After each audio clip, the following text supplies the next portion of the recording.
Sa kabila ng mainit na panahon at tensyonadong lagay sa politika, naging masaya ang pagdiriwang ng 250th Independence Day ng Amerika sa Washington, D.C. Naghanda rin ang mga lungsod sa mga bisitang nakibahagi sa mga selebrasyon.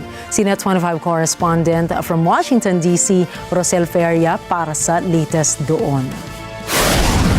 Ilang araw na tinatawag na patriotic events ang ginanap dito sa Washington, D.C. bago sumapit ang 250th Independence Day ng Estados Unidos. At sa National Mall, nagsagawa ng concerts, military performances, historical exhibits at iba pang mga aktibidad para sa local residents at sa mga dumadayo mula sa iba't ibang estado at bansa. Sa mga gusali at kalyang nakapaligid sa sentro ng mga aktibidad, kalinya ang mga bandila ng bansa. Posters ng 250th Year of Freedom, pati higanting larawan ng unang Pangulo na si George Washington at ng kasalukuyang leader na si President Donald Trump. Dito sa itinayong Great American Fair, may mga aktibidad na pangpamilya, exhibit ng mga estado, concerts at kainan. Gayunman, kapansin-pansin na mula nang buksan ang naturang fair noong June 25, sa kabila ng pagbisita ng ilan-ilan nitong nakaraang mga araw, ang inaasahang pagdagsa ng maraming tao ay hindi pa nakikita.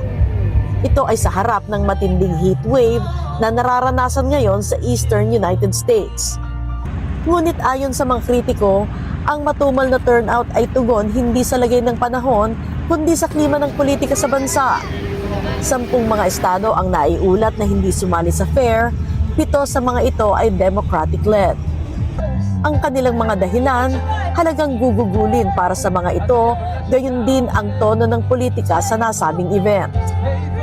Samantala, sa napakainit na mga temperatura, makikita ang huling paghahanda para sa taunang Independence Day fireworks display sa National Mall na isa sa pinakaabangang 4th of July traditions. Matatapos ang mga selebrasyon bukas sa patriotic ceremonies, live performances at fireworks show na magmamarka sa 250 taon mula nang lagdaan ang Declaration of Independence. Malalaman natin ngayong weekend kung gaano karami o kaunting tao ang makikibahagi sa kontrobersyal na 250th Independence Day celebrations. Sa kabila ng ayaw papigil na init ng panahon at sa harap ng hindi maitatanggi at naghahating kondisyon ng politika sa bansa. Mula rito sa Washington, D.C., Rosel Feria, Net 25 Americas para sa mata ng Agila International, trusted, connected, on point.